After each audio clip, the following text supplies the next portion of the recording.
The song Brown Bird Singing was recorded at home in my yard, where we then lived.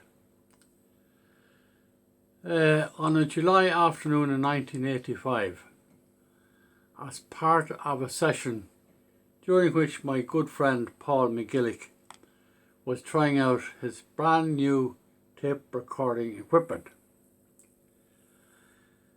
My wife Dolores was my accompanist, and I just happened to have the music on the piano with a view to learning it sometime, but I never got around to it. The recording was extempore. I never sung the song before and I never got around to learning it. But as I listen back, I think it is the nearest I have ever come to ticking all my own boxes. In the circumstances, it has a special place in my own heart, and I hope others will enjoy it too. I thought I would try to enhance the presentation, so in this version, on a July afternoon in 2023, I'm miming to my own 1985 recording.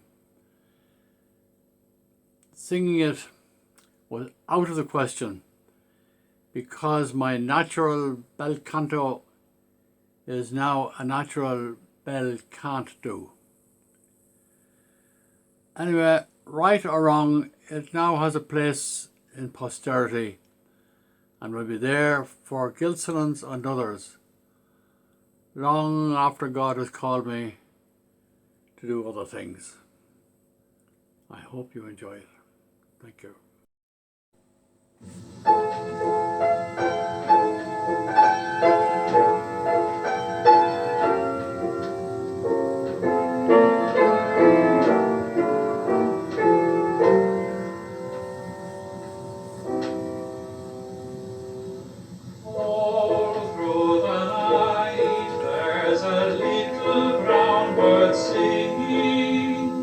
Singing in the hush of the darkness and the dew.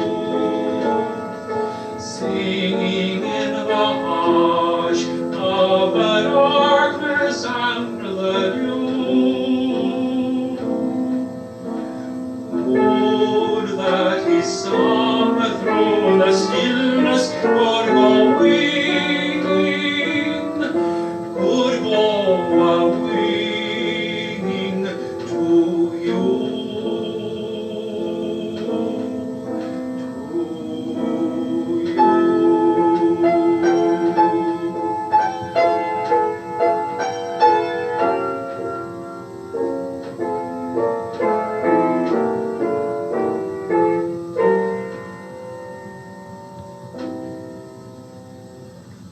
All through the night time my lonely heart is singing sweeter songs of love than the brown bird ever knew. Sweeter songs of